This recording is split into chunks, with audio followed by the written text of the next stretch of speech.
यो वेबिनार चाहिँ विशेष गरी नेपाल चिकित्सा मनोविद सङ्घ, Nepalese association of clinical psychologist ले अब अहिलेको यो कोभिड-19 को महामारीको परिस्थितिलाई आत्मसात गर्दै यो कोभिड-19 को साइकोलोजिकल इफेक्टलाई कसरी सम्बोधन गर्ने भनेर हामीले साइकोलोजिकल फर्स्ट एड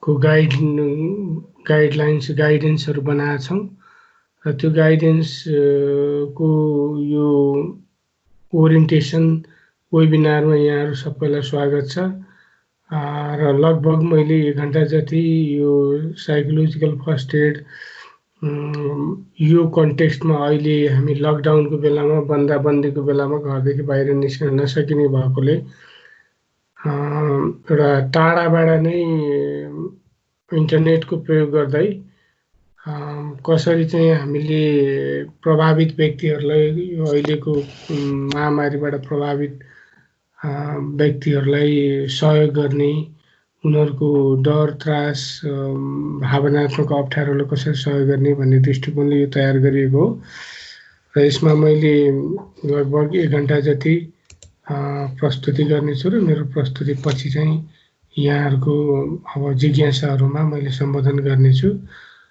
र मैले यो वेबिनारमा आज छलफल गर्ने विषयवस्तुहरू विशेष गरी अलिकति मैले यसको पृष्ठभूमि ब्याकग्राउन्डको बारे कुराकानी गर्नेछु। त्यसपछि यो साइकोलोजिकल फर्स्ट एड प्राथमिक मनोवैज्ञानिक सहयोग के हो, किन गरिन्छ बारे केही बताउनेछु। त्यसपछि टेलिफोन अथवा इन्टरनेटको माध्यमबाट प्राथमिक मनोवैज्ञानिक सहयोग कसरी गरिन्छ भन्ने बारे पनि मैले प्रस्तुत गर्नेछु। त्यसैगरी अर्को चाहिँ प्राथमिक मनोवैज्ञानिक सहयोग गर्दाखेरि के तयारी गर्ने, कसलाई गर्ने, कसले गर्ने जस्ता विषयहरूमा पनि छलफल गर्नेछु। मैले प्राथमिक मनोवैज्ञानिक सहयोगका मुख्य सिद्धान्तहरू के हुन् त्यसमा पनि प्रश्न पार्नेछु। प्राथमिक मनोवैज्ञानिक सहयोग पिएफए गर्दाखेरि याद गर्नुपर्ने कुराहरू के हुन् र पिएफए गर्नुभन्दा अगाडि के कुराको पूर्व तयारी गर्नुपर्छ भन्ने पक्षमा पनि छलफल गर्नेछु र प्राथमिक मनोवैज्ञानिक सहयोग गरिराख्दाखेरि प्रभावित व्यक्तिहरूमा अन्य थप सहयोगहरू चाहिँदाखेरि कहाँ समन्वय गर्ने, कसरी सिफारिस गर्ने भन्ने बारे पनि मैले केही छलफल गर्नेछु र अन्त्यमा यो आजको वेबिनारको सेसनको अन्त्य गर्नेछु। पृष्ठभूमि ब्याकग्राउन्डको कुरा गर्दाखेरि अलिकति मैले भनि पनि सकेको छु। यो कोरोना भाइरसको विश्वव्यापी महामारी छ, त्यसलाई कोभिड-19 पनि भनेर आजकल भनी WHO ले यसलाई परिभाषित गरेको छ। यो अहिलेसम्मको अवस्थामा आउँदा झन्डै 200 भन्दा बढी मुलुकहरूमा यो कोभिड-19 को पेन्डेमिक फैलिसकेको देखिन्छ भने 30 लाख भन्दा बढी मानिसहरूमा यसको इन्फेक्सन भेटिसकेको अवस्था छ भने झन् 2 लाख भन्दा बढी मानिसहरू चाहिँ यो कोभिड-19 को संक्रमणबाट मृत्यु भइसके तथ्याङ्कहरू विभिन्न देशमा आइसकेको छ। विशेष गरी जोन हपकिन्सको र ओल्डोमिटरले देखाएको तथ्याङ्क, एभ्रिडेको तथ्याङ्क हेर्दाखेरि कोभिड-19 यो महामारी चाहिँ एक व्यक्तिबाट अर्को व्यक्तिमा एकदम छिटो फैलिने संक्रमण हो, जसले गर्दाखेरि विश्वभरि यसको डर त्रास चाहिँ एकदम बढिराखेको छ। नेपालमा पनि अहिले 57 जनामा यो कोभिड-19 को इन्फेक्सन भएको केसहरू भेटिसकेका छन्। अब भन्दा त हामी कहाँ अहिलेसम्म यही संक्रमणले गर्दा मृत्यु भएको केसहरू छैनन् र यो रोग चाहिँ समुदाय तहसम्म फैलिएको आशंका पनि हामी कहाँ आइसक्यो भएर यसले अझ बढी डर त्रास चाहिँ उत्पन्न गराएको छ। अब यो वेबिनारको मुख्य उद्देश्य भने चाहिँ कोभिड-19 को महामारीले उत्पन्न गरेको मनोवैज्ञानिक असर विशेष गरी साइकोलोजिकल इफेक्टलाई चाहिँ कम गराउन प्रदान गरिने तुरुन्तै प्रदान गर्न सकिने मनोवैज्ञानिक प्राथमिक सहयोग हो र त्यसको प्रयोगको बारेमा मैले यहाँहरूलाई जानकारी दिने प्रयास गर्नेछु। अब हुन त यहाँहरू अब यही फिल्डमा काम गर्ने व्यक्तिहरू हुनुहुन्छ, साइकोलोजिस्टहरू, काउन्सिलरहरू हुनुहुन्छ। तपाईँहरूलाई यो विषयमा त्यस्तो नयाँ हो जस्तो चाहिँ नहुन पनि सक्छ है। प्राथमिक मनोवैज्ञानिक सहयोग भनेको के हो भनेर परिभाषित गर्नुपर्दाखेरि विशेष गरी व्यक्तिको जीवनमा आइपर्ने घटना,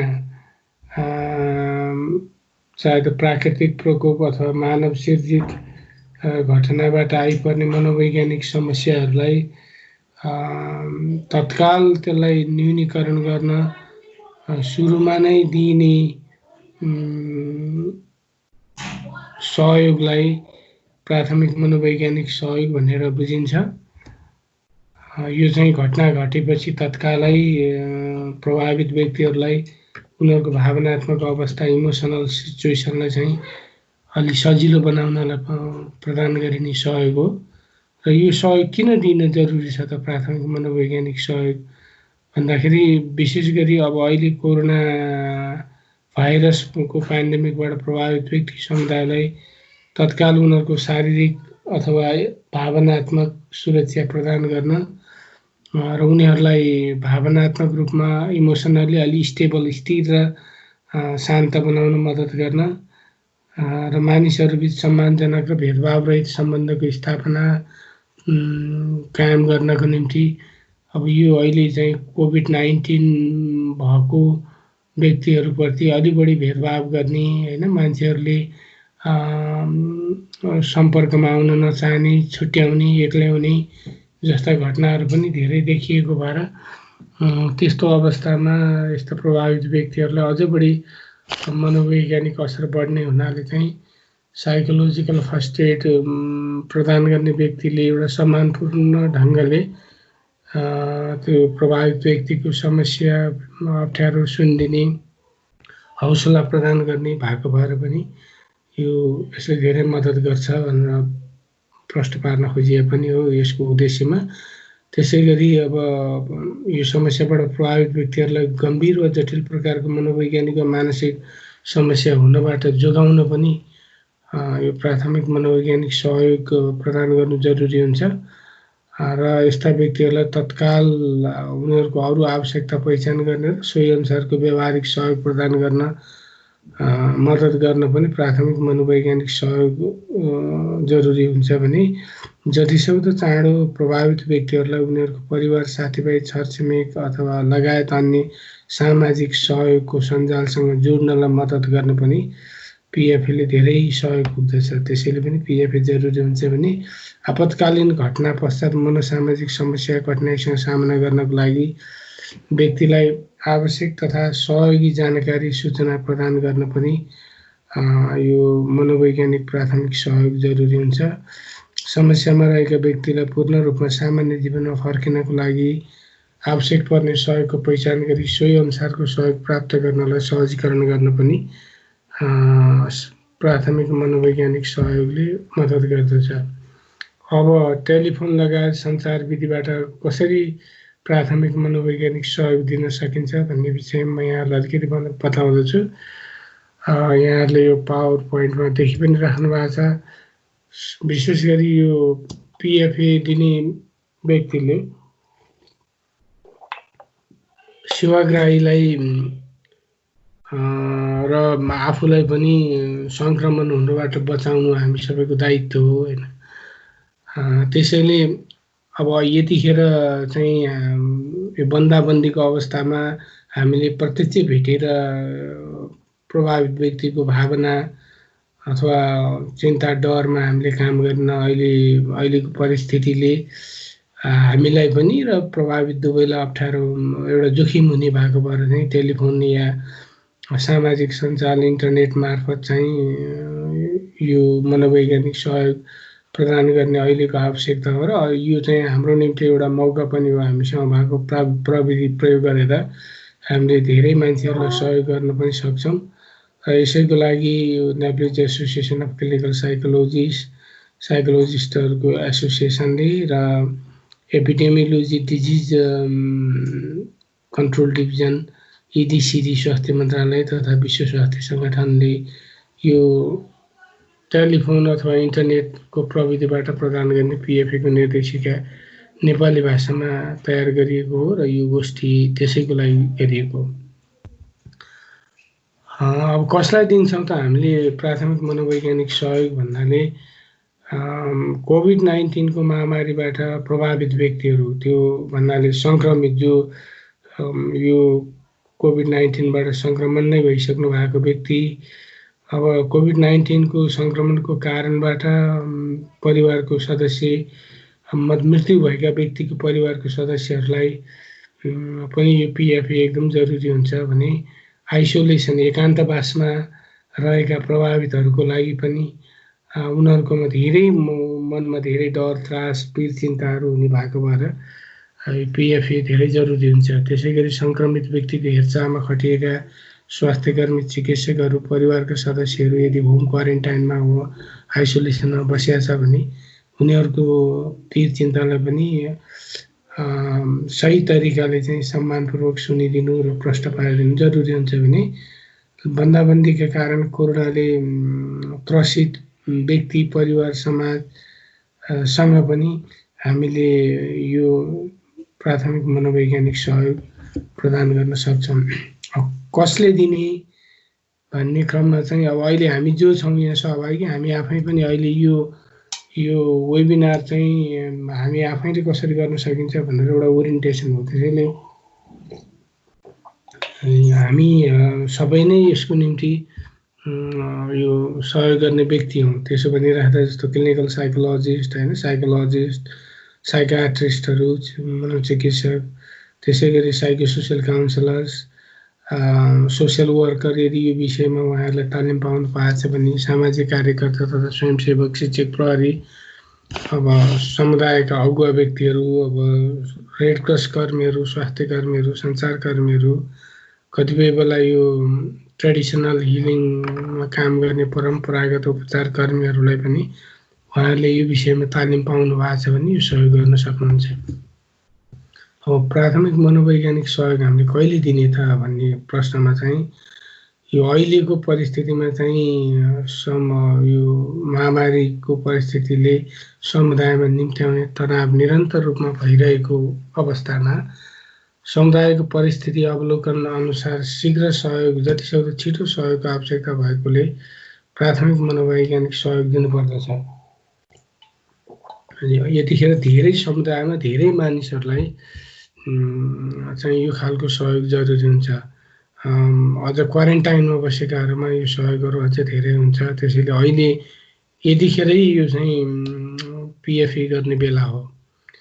अब प्राथमिक मनोवैज्ञानिक सहयोगका मुख्य सिद्धान्तहरू चाहिँ एउटा त तयारी हो, होइन। अब यो कसरी गर्ने भन्ने तयारीको क्रममा चाहिँ हामीले 3L भन्छ अङ्ग्रेजीको 3L चाहिँ यसको सिद्धान्तको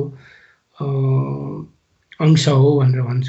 जस्तो पहिलो L भनेको लुक, भनेको अब प्रभावित व्यक्तिहरूको अवस्थाहरू सबै कुराहरू कस्तो छ अवलोकन गर्ने, हेर्ने।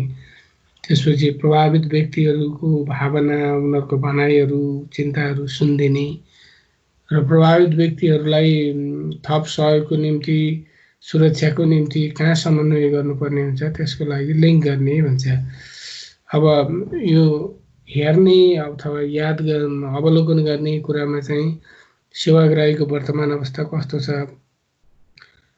त्यसलाई धैर्यताका साथ याद गर्नु पर्यो। अब कसलाई हामी सहयोग दिँदैछौँ त्यो पनि हामीले याद गर्नुपर्ने हुन्छ। सम्पर्कमा आएका सेवाग्राहीलाई कुनै जोखिम जस्तै सङ्क्रमणको अरू खतरा के छ अथवा परिस्थितिको खतरा कस्तो छ त्यो विषयमा पनि हामीले याद गर्नुपर्ने हुन्छ। सेवाग्राहीको आवश्यकताहरू पहिचान गर्ने, भावनात्मक प्रक्रियाहरू जस्तो डर, त्रास, दुःख आदि के छ त्यसबारे पनि याद गर्नुपर्ने जरुरी हुन्छ। दोस्रो याल ध्यान दिएर सुन्नेमा चाहिँ अब सहयोग गर्ने व्यक्ति अब प्राथमिक मनोवैज्ञानिक सहयोग गर्ने व्यक्तिले चाहिँ आफ्नो परिचय दिएर कुराकानी सुरु गर्नुपर्छ। विशेष गरी उनीहरूका सेवाग्राहीको प्रभावित व्यक्तिहरूको चाहिँ एकदम कुराहरू सुनिदिनु पर्ने हुन्छ, उनीहरूको भावनाहरू बुझिदिनु पर्ने हुन्छ। त्यसैले एकदम धेरै सक्रियताका साथ ध्यानपूर्वक प्रभावित व्यक्तिहरूको कुराहरू सुन्ने, उनीहरूको भावनालाई स्वीकार्ने र यो अवस्थामा जोसुकैलाई पनि यस्तो भावना आउनु स्वाभाविक हो, कमजोर भएर मात्र आएको होइन, हामी साथ छौँ भन्ने कुरालाई बारम्बार चाहिँ भनिदिनु पर्ने हुन्छ।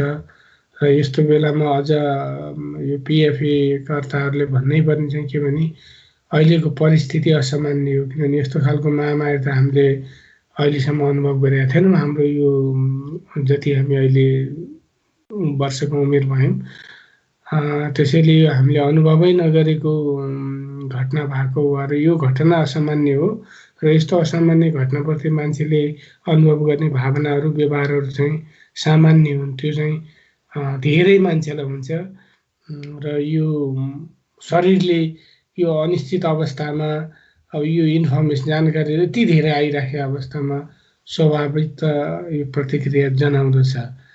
अब पिएफए अथवा प्रदान गर्ने व्यक्तिहरूले प्रभावितलाई शान्त रहन सहयोग गर्नुपर्ने हुन्छ र उनीहरूको मनको दुविधा र आवश्यकताको बारेमा सोध्ने, समस्याहरूको समाधान पहिल्याउन सहयोग गर्ने, साथै यी तल उल्लेखित कुराहरूमा ध्यान पुर्याउनु पर्ने हुन्छ। जस्तै सेवाग्राहीले के भन्न खोज्दैछन्, आफूले कसरी सहयोग गर्न सकिन्छ भन्ने कुरालाई ध्यान दिएर सुन्ने, सकारात्मक प्रयासहरूलाई अब सेवाग्राहीले गरेका राम्रा प्रयासहरूलाई प्रोत्साहन गर्ने, तत्कालीन जिज्ञासालाई समेट्ने गरी उपयुक्त र सही जवाफ दिने र अनावश्यक बोल्ने काम चाहिँ सेवा दिने व्यक्तिले गर्नु जरुरी हुँदैन। त्यसै गरी यो कुरालाई ध्यान दिने कि प्राथमिक मनोवैज्ञानिक सहयोगको उद्देश्य भनेको प्रभावित व्यक्तिको तनाव कम गर्ने, तत्कालीन आवश्यकतामा सहयोग गर्ने र दैनिक कार्यलाई नियमित बनाउन सहयोग गर्ने हो। त्यसैले व्यक्तिले अनुभव गरेका आघातजन्य अनुभव र गुमाएका वा विनाश भएका चिजबिज वा वस्तुहरूबारे अनावश्यक खोतल्ने प्रयास नगर्ने। कतिपय अवस्थामा परिवारको सदस्य गुमाएका हुन सक्दछन् अथवा सामानहरू गुमिया हुन सक्छ, जागिरहरू गुमेका, काम गुमिया हुन सक्छ। अब यी सबै गुमेको अथवा नाश भएको विषयमा चाहिँ धेरै खोतल्ने काम चाहिँ गर्नु जरुरी हुँदैन प्राथमिक मनोवैज्ञानिक सहयोग दिने व्यक्तिले भनेर भनिन्छ। अब तेस्रो याल भनेको समन्वयका लागि मद्दत गर्नु हो। समन्वय गर या जोड, लिङ्क भनेर भन्छ हैन। त्यसमा चाहिँ सही सूचना प्रदान गरेर सहयोग गर्न सकिन्छ। परिवार र सामाजिक सञ्जालसँग पुनः मिलाप हुनका लागि सहयोग गर्न सकिन्छ। उनीहरूको कन्ट्याक्ट नम्बरहरू लिएर जानकारीहरू फोन सम्पर्क गराउन मद्दत गर्न सकिन्छ। व्यावहारिक समस्याहरू अथवा आवश्यकताहरू सम्बोधन गर्न सहयोग गर्न सकिन्छ। त्यसै गरी अन्य सहयोगी स्रोतहरू, व्यक्ति वा सङ्घ संस्थाहरूसँग सम्पर्क राखी सहयोग गर्न सकिन्छ। अब यसरी प्राथमिक मनोवैज्ञानिक सहयोग प्रदान गरिराख्दा सहयोगकर्ताले याद गर्नुपर्ने केही कुराहरू छन्। जस्तै आधारभूत आवश्यकताहरू, प्रभावित व्यक्तिको आधारभूत आवश्यकताहरू कस्तो छ, सुरक्षा कस्तो छ, बसाइ, खानपान, स्वास्थ्यको अवस्था, दैनिक क्रियाकलाप, सरसफाइ आदिमा हैन वर्तमान अवस्थामा वा त्यसका लागि चाहिने सहयोगको आवश्यकता भएको नभएको त्यो चाहिँ हामीले बुझ्नुपर्ने हुन्छ। त्यसै गरी मनोवैज्ञानिक अवस्था कस्तो छ, सोचाइहरू कस्ता आइरहेका छन्, भावनाहरू, इमोसन र व्यवहारहरू कस्तो देखिन्छ, मन तथा शरीरको व्यक्तिको सम्बन्ध कस्तो छ, त्यसलाई पनि हामीले केलाउन पर्ने जरुरी हुन्छ। भने सहयोगी सञ्जालको अवस्था जस्तो को छन् त, परिवार, साथीभाइ, छिमेकी, सहयोगी समूह, सङ्घ संस्था, त्यो पनि हामीले बुझ्नुपर्ने हुन्छ। भने व्यक्तिको आशा अपेक्षा जस्तो चाहना, इच्छा, योजना के छ त्यो पनि हामीले थाहा पाउनुपर्ने हुन्छ। लागु पदार्थको सेवनको अवस्था, विगतमा आघातजन्य घटनाको असर भए नभएको, मानसिक स्वास्थ्य समस्या भए नभएको, आत्महत्याको सोचाइ या प्रयास भए नभएको, कुनै दीर्घ रोगको औषधि सेवन गरे नगरेको बारेमा पनि हामीले ख्याल गर्नुपर्ने हुन्छ र त्यसबारे सोध्नु पनि पर्ने हुन्छ। संरक्षण र सुरक्षामा बस्दा आइपर्न सक्ने हिंसा, दुर्व्यवहार, धम्की, मानव अधिकार हनन जस्ता कठिनाइहरू भए नभएको पनि हामीले बुझ्नुपर्ने हुन्छ। संरक्षण र सुरक्षामा भन्दा जस्तो क्वारेन्टाइनमा बसिया छ अथवा आइसोलेसनमा बसिया छ अथवा हस्पिटलमै इन्फेक्सन भएर एडमिट भएको छ या होम क्वारेन्टाइनमा छ भने त्यहाँ अब विभिन्न खालको अहिले लैङ्गिक हिंसा अथवा यौन हिंसाका कुराहरू आइरहेका छन्। त्यस्तो खालको दुर्व्यवहार अथवा समाजले चाहिँ छुट्याउने अथवा उसलाई चाहिँ अलि बढी स्टिग्माटाइज गर्ने होइन त्यस्तो खालको लान्छनाहरू लगाउने घटनाहरू भएका छन् कि छैनन् ती विषयमा पनि सहयोगकर्ताले ख्याल गर्नुपर्ने हुन्छ। जोखिममा पर्न सक्ने र विशेष सहयोगको आवश्यकता पर्ने समूहको पनि विशेष ख्याल गर्नुपर्ने हुन्छ। यस्तो सहायता आवश्यक पर्नेहरूमा जस्तै बालबालिका, किशोर किशोरीहरू, गर्भवती महिला, सुत्केरी महिला, स्वास्थ्यमा समस्या भएका व्यक्तिहरू, अपाङ्गता भएका व्यक्तिहरू, मानसिक समस्या भएका व्यक्तिहरू चाहिँ अब यो जो अलिक विशेष समूहमा पर्दछन् उनीहरूलाई छिटो सहयोगको जरुरी हुन्छ। त्यसै गरी अघि नै मैले भने हिंसा वा विभेदका घटनाहरू महसुस गर्ने खालको जोखिममा रहेका मानिसहरूलाई चाहिँ हामीले अलि बढी ख्याल गर्नुपर्छ। अब अघि मैले 3L सँगसँगै प्रिपरेसन पूर्व तयारीको कुरा गरेको थिएँ। प्राथमिक मनोवैज्ञानिक सहयोग दिँदाखेरि के पूर्व तयारी गर्ने त भनेर भन्दाखेरि पहिले त आफू किन यो मनोसामाजिक सहयोग गर्दैछु भन्ने कुरामा प्रश्न हुनु पर्यो। त्यसको निम्ति म तयार छु भनेर पनि आफैलाई पनि टेस्ट गर्नु पर्यो र आफ्नो तयारीको अवस्था चाहिँ निहाल्नु पर्ने हुन्छ। कुनै सङ्घ संस्थासँग आबद्ध हुनुहुन्छ भने त्यसको नीति नियम के छ, आफूलाई दिएको जिम्मेवारीबारे प्रश्न हुनु पर्यो। विपदको घटनामा के भएको हो, जस्तो कोभिड-19 को महामारी हो भने त्यो कहिले भएको, कहाँ भएको, प्रभावितहरू को छन्, कस्तो अवस्थामा छन्, तिनीहरूको तथ्यगत जानकारीहरू लिनु जरुरी हुन्छ। उपलब्ध सेवा र सहयोगहरू के छन्, कहाँ उपलब्ध छन् भनेर जानकारी लिने जरुरी हुन्छ। जस्तै आधारभूत आवश्यकताहरूको सहयोग कहाँ छ होइन, आपतकालीन अवस्थाका औषधिहरू, स्याहारहरू, खानेकुरा, पानी, बस्ने ठाउँ, परिवारका सदस्यहरूको खोजी गर्ने व्यक्तिहरू यो कसले खोजी गर्छ त्यो सबै चाहिँ जानकारीहरू दिनु जरुरी हुन्छ। पिएफए सेवा दिँदाखेरि कहाँ र कसरी मानिसहरूलाई उक्त सेवाहरूमा पहुँच पुर्याउन सकिन्छ भन्ने पनि हामीले खोज्नुपर्ने हुन्छ। भने अरू कसले सहयोग गरेका छन्, के समुदायका सदस्यहरू सहायताको लागि संलग्न छन् छैनन् त्यो बारे पनि हामीले यो जानकारीहरू लिनुपर्ने हुन्छ। सुरक्षा र सुरक्षित रहने कुराको बारेमा पनि जानकारी लिनुपर्ने हुन्छ। जस्तो आपतकालीन विपद घटना सकिएको छ कि निरन्तर छ, अब अहिलेको परिस्थितिमा त अहिले निरन्तर छ होइन। त्यसै गरी सहयोग गर्ने क्रममा आफू अथवा आफू रहेको स्थानमा केही सतर्कता अपनाउनु पर्छ कि पर्दैन। अब अहिले हामीले टेलिफोनबाट, इन्टरनेटबाट प्राथमिक मनोवैज्ञानिक सहयोग प्रदान गर्ने भएको भएर टेलिफोन इन्टरनेटको अवस्था कस्तो छ, कुरा गर्ने कोठा स्थान कतिको सुरक्षित छ, हल्ला हुने अथवा कुनै अरू व्यवधानहरू हुने छ कि छैन, गोपनीयता भङ्ग हुने अवस्था छ कि छैन भन्ने कुरामा चाहिँ अलिक सतर्कता अपनाउनु पर्दछ। अब म सञ्चार साधन टेलिफोन वा इन्टरनेट मार्फत प्रदान गर्ने प्राथमिक मनोवैज्ञानिक सहयोगको बारेमा अलिकति कुरा गर्न चाहन्छु। यसमा चाहिँ अब प्राथमिक मनोवैज्ञानिक सहयोग प्रदान गर्दाखेरि कुराकानी नै सुरुवात गर्नु पर्यो। अब अघि नै मैले भनिसकेको छु, आफ्नो परिचय दिने, संस्थाको परिचय दिने, किन आएको, किन यो सहयोग गर्दैछु भन्ने बारे पनि प्रश्न पारिदिने र सेवाग्राहीको प्रभावित व्यक्तिको आवश्यकताहरू सुन्ने, यदि उपयुक्त हुन्छ भने सेवाग्राहीको नाम सोध्ने, तर सेवाग्राहीले नाम भन्न नचाहेमा त्यसलाई सहज रूपमा लिने, नाम भन्नै पर्छ भन्ने जरुरी चाहिँ हुँदैन।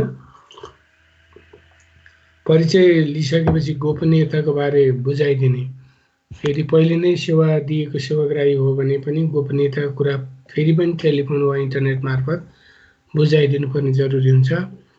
अब कति समय हामीले टेलिफोन या इन्टरनेटमा कुराकानी गर्ने हो त्यो कुराको पनि जानकारी दिने र अनुमानित अनुमति पनि लिने कति समय हामीले कुरा गर्छौँ भनेर।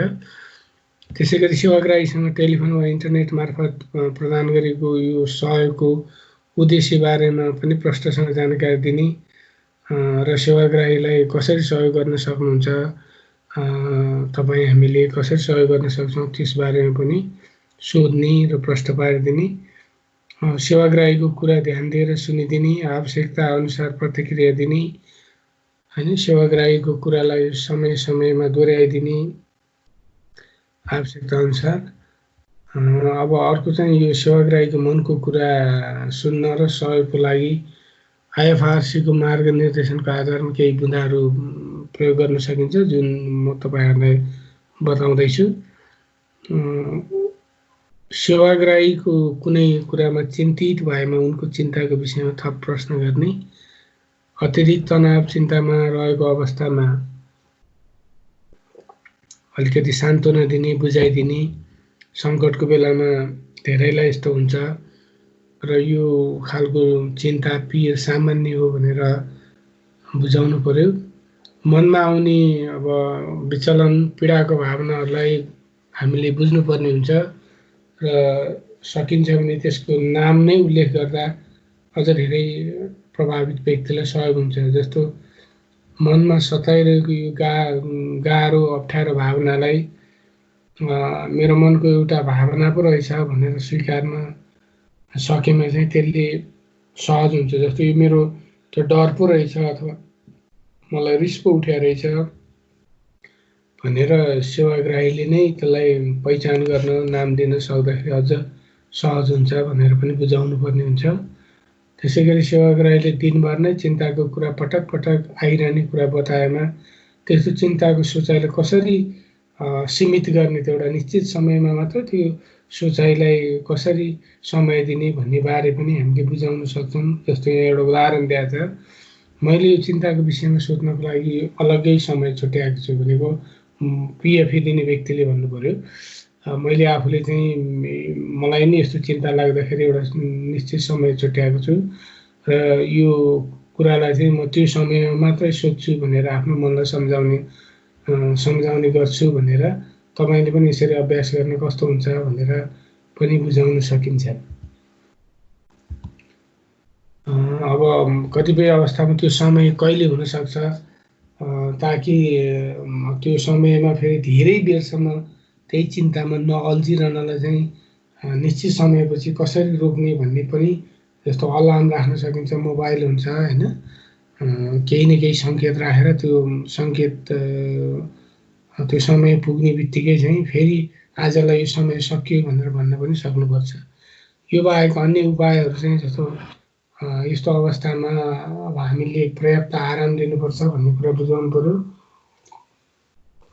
सम्भव भएसम्म खानपिनमा ख्याल गर्ने, समयमा खाने, समयमा सुत्ने हैन, परिवार र साथीहरूसँग सञ्चार माध्यमहरूको प्रयोग गरेर टेलिफोन इन्टरनेट मार्फत कुराकानी गर्ने, विश्वास लाग्ने कोही व्यक्तिसँग समस्याको आफ्नो समस्या सोचाइको बारेमा पनि छलफल गर्न मिल्छ।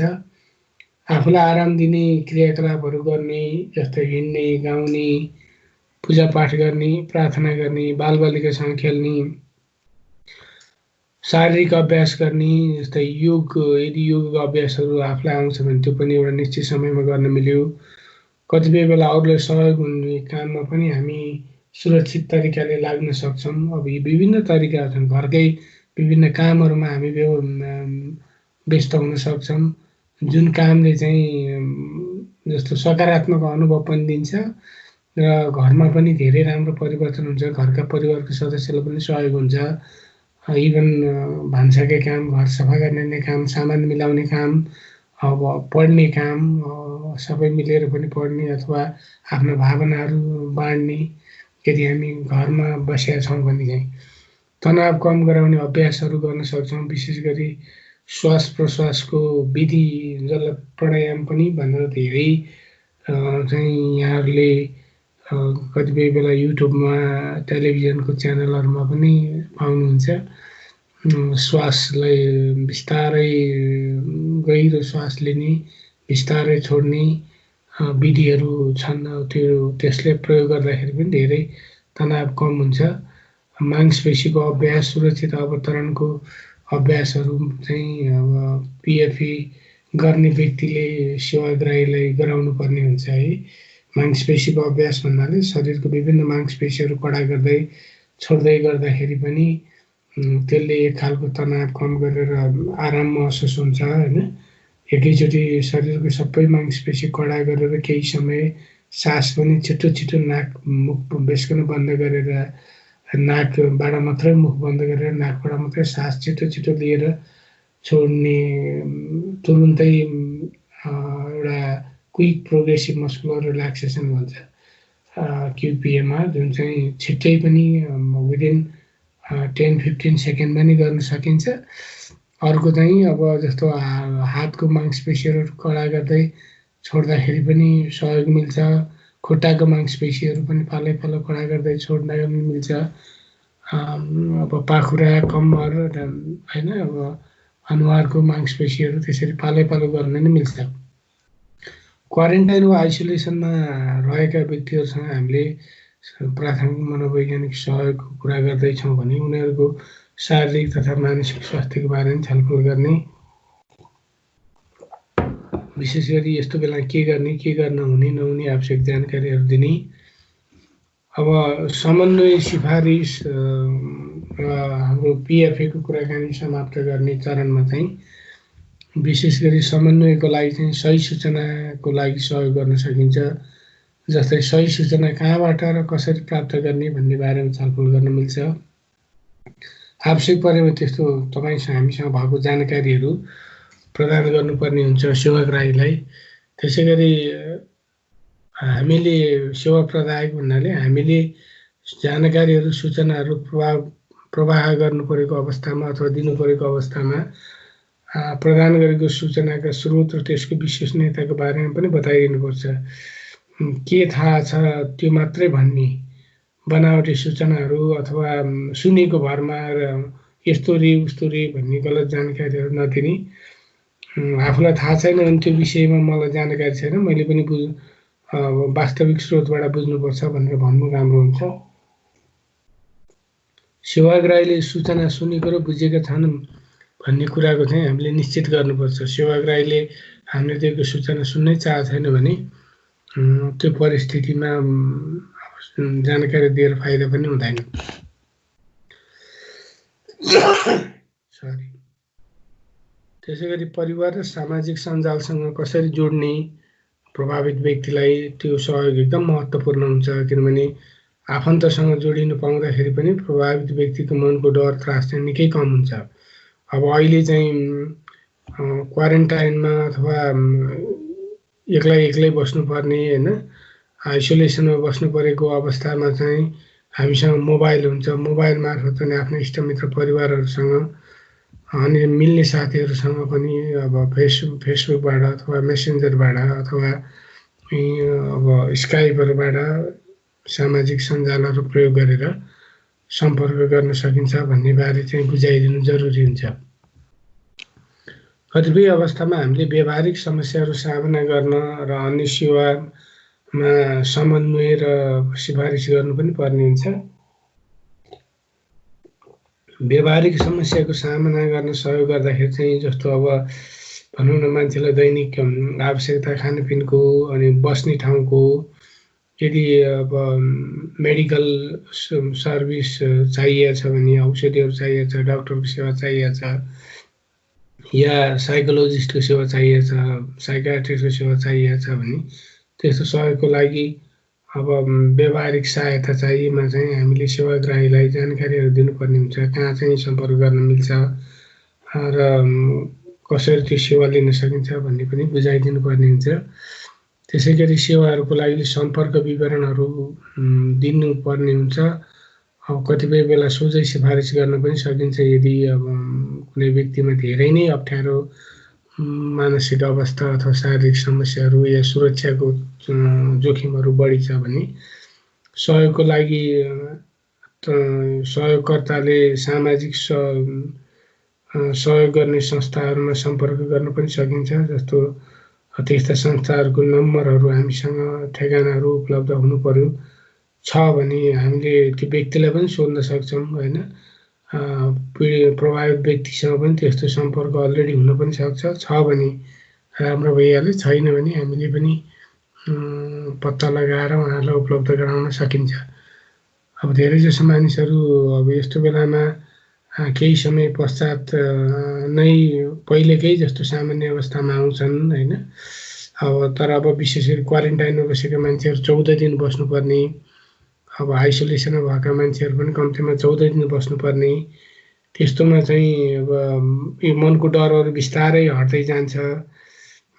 अब बिस्तारै चाहिँ अब यो मतलब कोभिड-19 त्यस्तो ठुलो समस्या होइन रहेछ भन्ने आत्मविश्वास बढ्दै जान्छ र सामान्य अवस्थामा आउन सकिन्छ भनेर पनि बुझाइदिनु पर्यो। र विशेष गरी प्रभावित व्यक्तिहरूको आधारभूत आवश्यकताको परिपूर्ति, अब सामाजिक सहयोग होइन, विशेष गरी मनोसामाजिक सहयोग प्राप्त गरेपछि सजिलो हुन थाल्छ।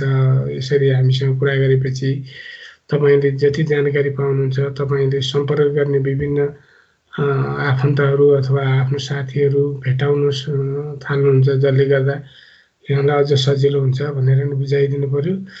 तर अब यति हुँदाहुँदै पनि अलिक गम्भीर वा दीर्घकालीन तनावपूर्ण प्रतिक्रिया देखाउने मानिसहरूलाई चाहिँ प्राथमिक मनोवैज्ञानिक सहयोगले मात्र चाहिँ पुग्दैन। उनीहरूमा चाहिँ अलि प्राथमिक मनोवैज्ञानिक सहयोगभन्दा माथिल्लो खालको अलिकति पेसागत व्यक्तिहरूले, विज्ञहरूले सहयोग चाहिन्छ भन्ने कुरा नि बुझाइदिनु पर्ने हुन्छ। त्यसै गरी अब त्यस्तो सहयोग चाहिँ चाहिने व्यक्तिहरूले कस्तो लक्षण देखाउँछन् भनेर यहाँ तपाईँहरूलाई मैले बुझाउन खोज्दैछु। अब निम्न लक्षणहरू देखिएमा चाहिँ विशेष मनोवैज्ञानिक तथा मानसिक स्वास्थ्य सहयोगको आवश्यकता पर्छ। त्यसको लागि PFA प्रदान गर्ने व्यक्तिले सिफारिस गर्नुपर्छ। गएको हप्तादेखि निदाउन समस्या भइरहेको र एकदमै अव्यवस्थित, एकदमै अलमलिएको महसुस भइरहेको, निकै तनावग्रस्त भएको कारणले आफू र आफ्नो बालबच्चाहरूको हेरचाह गर्न असमर्थ रहेको, जस्तै सरसफाइमा ध्यान नपुगेको, समयमा खान नपाएको अथवा खाना नखाएको,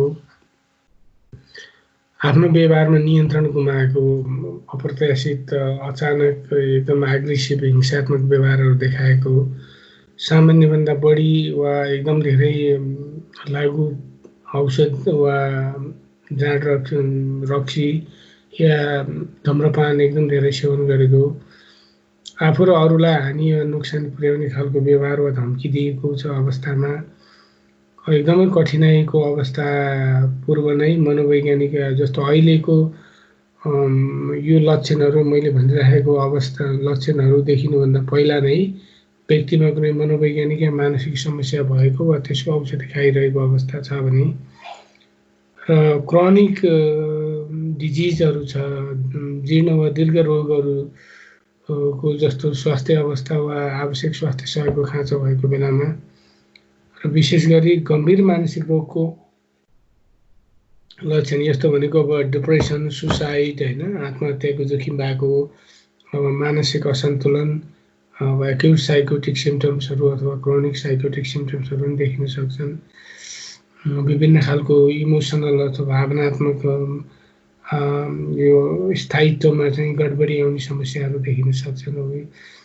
यस्तो खालको समस्या अथवा लक्षणहरू देखिएका छन् भने र त्यसै गरी अब कुनै किसिमको यौन दुर्व्यवहार वा हिंसा भइरहेको खण्डमा पनि विशेष खालको मनोवैज्ञानिक या मानसिक सहयोग चाहिने हुनसक्छ। यस्तो बेलामा प्राथमिक मनोसामाजिक प्रदान गर्ने व्यक्तिले त्यो खालको सेवा दिन सक्ने संस्था निकायमा चाहिँ रिफर गर्नुपर्ने हुन्छ। हामीले प्राथमिक मनोवैज्ञानिक सहयोगको कुराकानीलाई चाहिँ कसरी अन्त्य गर्ने भन्ने बारेमा चाहिँ भन्दाखेरि विशेष गरी अब हामीले बताउनु पर्ने चाहिँ अन्त्यमा आजको टेलिफोन छलफलमा के विषयमा कुराकानी भयो भनेर सारांश गरिदिनु पर्ने हुन्छ। अब सेवाग्राहीलाई केही समस्या वा अप्ठ्यारो भएमा कसरी सम्पर्क गर्न सकिने बारे जानकारी दिएर फोन सम्पर्क वा कुराकानी हामीले टुङ्ग्याउन सक्छौँ। त्योभन्दा अगाडि धन्यवाद समय दिएर अलिकति मतलब हाम्रो सहयोग लिइदिनु भएकोमा धन्यवाद दिएर चाहिँ टेलिफोन या इन्टरनेटको कुराकानी हामीले अन्त्य गर्न सक्छौँ। अब यो प्राथमिक मनोवैज्ञानिक सहयोग दिँदाखेरि हामीले के गर्नुहुन्छ के गर्नु हुँदैन सहयोगकर्ताले भन्ने बारे पनि हामीले बुझ्नु जरुरी छ। गर्नुहुने कुराहरूमा चाहिँ हामीले आफ्नो र आफ्नो कामको बारेमा प्रष्ट जानकारी दिनुपर्छ। आवश्यकता अनुसार गोपनीयताका बारे कुरा गर्नुपर्ने हुन्छ। त्यसै गरी सेवाग्राहीको भावनाहरू कुराहरू ध्यानपूर्वक सुन्नुपर्ने हुन्छ। कुराकानी गर्दा आधारभूत सञ्चारको सिपहरूको प्रभावकारी प्रयोग गर्नुपर्ने हुन्छ।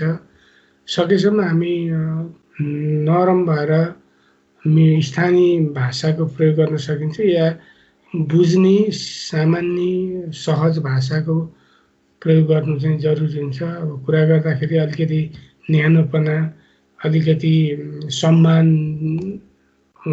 गरेको महसुस हुने ढङ्गले बिस्तारै प्रष्टसँग र नपताइकन नतारिकन शान्त भएर बोल्नुपर्ने हुन्छ। ध्यान दिएर कुरा सुन्ने र सेवा प्रदायकले ध्यान दिइरहेको छ भन्ने चाहिँ कुरा आफ्नो आवाजबाट पनि पुष्टि गर्ने। तपाईँ हामीले एकदम ध्यान दिएर कुरा गरिरहेका छौँ भन्ने कुरा चाहिँ हाम्रो आवाजले पनि थाहा होस्। अब आवश्यक उनीहरूलाई बुझाइदिने कुराहरू मनोशिक्षा दिने कुराहरू पनि गर्नु पर्यो। एकपटकमा एउटा मात्र प्रश्न सोध्ने 2-3टा प्रश्न एकैचोटि सोध्ने काम पनि गर्नु हुँदैन।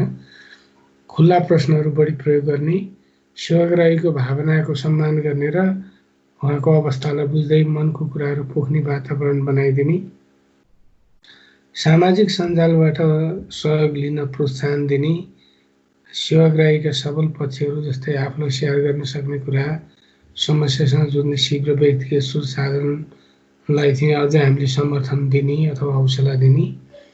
त्यसै गरी गर्न नहुने कुराहरू चाहिँ हामीले यी कुराहरू चाहिँ गर्नु हुँदैन।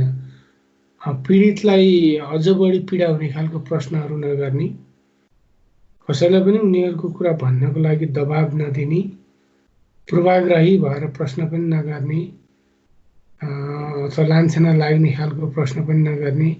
तपाईँ आफैले चाहिँ किन होसियार नहुनु भएको त तपाईँले नै होसियार नभएर चाहिँ यो सङ्क्रमण ल्याउनु भयो भन्ने जस्तो कुराहरू चाहिँ नगर्ने। झुटा बाचाहरू गलत आश्वासन नदिने, उनीहरूले के गरे वा के गरेनन् भन्ने कुराको पूर्वानुमान पनि नगर्ने, अड्कल अनुमान पनि नगर्ने। त्यसै गरी महसुस नगर्नुहोस् तपाईँ बाँच्नु भएकोमा भाग्यमानी सम्झिनुहोस् भनेर पनि हामीले भन्नु हुँदैन। कतिपय बेला उनीहरूको भावनाहरू आउँछ, स्वभावैले त्यो भावनाको महसुस हुन्छ, त्यस्तो महसुस नगर्नुहोस्, त्यस्तो कुरा नसोच्नुहोस्, आफू त्यस्तो अवस्थाबाट बाँच्नु भएकोमा भाग्यमानी सम्झिनुहोस् भन्ने खालको कुराहरू चाहिँ हामीले भन्नु हुँदैन। अब त्यो हुन त अब समुदायमा धेरै मान्छेले भन्छन् उनीहरूलाई यसरी कुरा गर्नुपर्छ भन्ने तालिम अथवा यो विषयवस्तु अध्ययन गरेका हुँदैनन्। तर हामीले त यो विषयवस्तु अध्ययन गरेर र अहिले यो एक खालको यो ओरिएन्टेसन अभिमुखीकरण पनि तालिमै जस्तो हो। त्यसैले यस्ता कुराहरू चाहिँ हामीले प्रयोग गर्नु हुँदैन। आफूलाई थाहा नभएको कुरा चाहिँ नबताउने, मलाई यो विषयमा थाहा छैन, म तपाईँलाई यदि बताइदिन्छु भन्ने लाग्छ भने म बुझेर बताइदिन्छु भन्ने। त्यसै गरी धेरै प्राविधिक शब्दावलीको प्रयोग नगर्ने, किनभने मान्छेले बुझ्दैन प्राविधिक शब्दावलीहरू। मानिसका सबै समस्याहरू समाधान गर्न सक्दछु वा गरिदिनेछु भन्ने जस्ता कुराहरू पनि नगर्ने। यो आश्वासनले चाहिँ मान्छेलाई पछि अप्ठ्यारो बनाउँछ र हामीलाई पनि अप्ठ्यारो बनाउँछ। कोभिड-19 बारे अब मैले केही जानकारीहरू यहाँलाई दिन चाहन्छु। अब तर हुन त यो जानकारीहरू हामीले यो पिएफए प्राथमिक मनोवैज्ञानिक सहयोगको निर्देशिकासँगै अनुसूचीको फाइल पनि छ। त्यसमा चाहिँ यसबारे धेरै विश्व स्वास्थ्य सङ्गठनले दिएको जानकारीहरूलाई नै रूपान्तरण नेपालीमा रूपान्तरण गरेर दिएका छौँ। त्यसो केही छोटो मात्र मैले यहाँहरूलाई बताउन खोज्दैछु। अब कोभिड-19 चाहिँ व्यक्ति बीच प्रत्यक्ष वा अप्रत्यक्ष फैलिएर सङ्क्रमित हुने अवस्था हो। अब एक व्यक्तिबाटै अर्को व्यक्तिमा फैलिने हो। यो अरू कुराबाट फैलिने भन्दा पनि अब हामीले हातले कहाँ छुन्छौँ, यो कोरोना भाइरस भएको ठाउँमा हाम्रो हात छुँदाखेरि हातमा त्यो भाइरस आएको हुनसक्छ र त्यसले चाहिँ हामीले नाकमा, मुखमा, आँखामा छुँदाखेरि भाइरसभित्र पस्ने हुन्छ। त्यसै गरी श्वास प्रश्वास प्रणालीमा चाहिँ यसले नाक, घाँटी, फोक्सोमा सङ्क्रमणको असर देखाउँछ। यो नयाँ भाइरस अब नोभल कोरोना भाइरसको सङ्क्रमण हो। पहिलोपटक चीनको वुहान प्रान्तमा डिसेम्बर 2019मा देखिएको हो यो होइन। यहाँलाई थाहा छ कति खतरनाक छ भन्ने क्रममा चाहिँ यसको मृत्युदर हेर्ने हो भने 2 देखि 3% भन्छ। तर अझ जोन हपकिन्स विश्वविद्यालयले दिएको उसको चाहिँ विश्लेषण र विश्लेषणात्मक अध्ययनमा चाहिँ मृत्युदर 1% भन्दा कम छ भन्छ। किन भन्दा कति डेथहरू भएको यो कोभिड-19 महामारी भएको देशहरूमा कति व्यक्तिहरूको डेथ चाहिँ त्यो टेस्ट बिनै पनि हस्पिटल नपुगिकन पनि डेथ थुप्रै भएको छन्। अब त्यो समुदायमा पनि त्यो इन्फेक्सनहरू टेस्ट नगरिकन कति भएको छ। त्यसैले त्यो सबैले टोटल गर्ने हो भने यो त अहिले रिकर्डेड डेथ रेटको आधारमा भने हो। तर अनरिकर्डेड डेथ रेटलाई लिने हो भने यो चाहिँ जोन हपकिन्स युनिभर्सिटीले चाहिँ 1% भन्दा कम छ भन्छ। र यो चाहिँ आजभन्दा 10-15 वर्ष अगाडि सार्स र मर्स भनेर यस्तै खालको भाइरस इन्फेक्सन भएको थियो। भनेको एउटा मिडल इस्ट रेस्पिरेटरी सिन्ड्रोम र अर्को चाहिँ साउथ एसियन रेस्पिरेटरी सिन्ड्रोम ले चाहिँ योभन्दा धेरै मान्छेहरू मरेका थिए होइन। त्यसैले त्यो सुदाजमा चाहिँ यो कोभिड-19को प्रभाव मृत्यु ल्याउने चाहिँ एकदम कम देखिन्छ। तर अब यसको महामारी धेरै व्यक्तिलाई छिटो फैलिने हुन्छ। यसको बारेमा धेरै जानकारी पनि उपलब्ध छैन। त्यसले गर्दाखेरि पनि धेरै मानिस डराउने आत्तिने भएको पनि हो। कोरोना भाइरसको सङ्क्रमण लागेकाहरू मध्ये झन्डै 80% अथवा त्योभन्दा पनि बढी चाहिँ उनीहरूको अवस्था सामान्य हुन्छ। झन्डै सङ्क्रमण भएका व्यक्तिमध्ये 30%मा सङ्क्रमणको कुनै लक्षण नै देखिँदैन। जसले गर्दाखेरि यो सङ्क्रमण चाहिँ फैलिनमा सहयोग पुगेको हुन्छ। किनभने मसँग इन्फेक्सन छ, मलाई केही लक्षण छैन भने मैले आफूलाई कोरोना भाइरस छ भनेर सतर्क नभइकन अरू मान्छेसँग सम्पर्क गर्ने, सामाजिक दूरी कायम नगर्ने, मास्क नलाउने जस्ता व्यवहारले गर्दाखेरि चाहिँ मैले अरूलाई सारिराखेको हुन्छु। अथवा मैले विभिन्न ठाउँहरू छुँदाखेरि त्यहाँ मेरो सासबाट चाहिँ त्यो भाइरस पुगिराखेको हुन्छ। यसैले गर्दाखेरि पनि यो चाहिँ तुरुन्तै रोकथाम गर्नलाई, नियन्त्रण गर्नलाई चुनौती पनि भएको छ। त्यसैले रोकथामको उपायमा सतर्कता बढी जरुरी छ भनेर भनिन्छ। अब को व्यक्तिहरू बढी जोखिममा छन् भन्दाखेरि अघि पनि मैले तपाईँहरूलाई प्राथमिक मनोवैज्ञानिक सहयोगमा कुरा गरिसकेका छु यो विषयमा। विशेष गरी मेडिकल समस्याहरू होइन भएका व्यक्तिहरू जस्तै अब क्यान्सर, मधुमेह, मुटु रोग, अब किडनीको रोग भएका व्यक्तिहरू चाहिँ अलि बढी जोखिममा हुन्छन्। र अझ ओल्ड एजका पपुलेसन वृद्धहरूमा यो रोगको गम्भीर सङ्क्रमणहरूको जोखिम चाहिँ एडल्टमा भन्दा 2 गुणा बढी हुन्छ भन्छ। बालबालिकाहरूमा चाहिँ यसको जोखिम एकदम कम देखिन्छ। 18 वर्ष मुनिका बालबालिकाहरूमा 2% जति मात्र केसहरू भेटिएको छ। त्यो 2% मध्येमा 3% जति मात्रै अलि उच्च जोखिम देखिन्छ। भनेपछि यसरी हेर्दा बालबालिकाहरू चाहिँ यसबाट निकै कम प्रभावित देखिन्छन्। तर थप जानकारीको लागि हामीले बनाएको अघि नै मैले भने PFA डकुमेन्टको अनुसूची हेर्नुहोला। र यो प्राथमिक मनोवैज्ञानिक सहयोगको गाइडलाइन बनाउनमा चाहिँ विशेष गरी अब यस कामको निम्ति सहयोग गर्न, हौसला दिने काममा चाहिँ अघि नै मैले भने स्वास्थ्य मन्त्रालय, EDCD का डाक्टर फणेन्द्र बराल, त्यसै गरी WHO नेपालका डाक्टर केदार मराठा, उहाँहरूलाई अन्डरप्रिज एसोसिएसन अफ क्लिनिकल साइकोलोजीको तर्फबाट म धेरै धन्यवाद दिन चाहन्छु। र एकदम धेरै मेरो धन्यवाद चाहिँ डाक्टर सुरज साके, हाम्रो NACP को सेक्रेटरी पनि हुनुहुन्छ। उहाँले यसलाई उहाँको टिम बनाएर यसलाई नेपालीमा रूपान्तरण गर्ने काम र विभिन्न स्रोतहरूमा अलरेडी बनिएका सामग्रीहरूलाई एकत्रित गरेर यो अवस्थामा ल्याएर धेरै मान्छे धेरै साइकोलोजिस्टहरूसँग सेयर गरेर उहाँहरूको फिडब्याक लिएर पनि यसलाई यो अवस्थामा ल्याइएको छ। त्यसैले त्यो होल टिम जस्तै सुजिता बानिया, हसना श्रेष्ठ, अनुप राज भण्डारी, नर्मदा देवकोटालाई चाहिँ म धेरै धन्यवाद दिन चाहन्छु भने साइकोलोजिस्टहरू जसले यसलाई रिभ्यू गर्यो त्यसबाट चाहिँ उहाँहरूको फिडब्याकलाई पनि हामीले धन्यवाद दिन चाहन्छौँ। हस्, यहाँ सबैलाई धन्यवाद। यहाँको प्रश्न भयो, अब मैले प्रश्नलाई समय दिनेछु।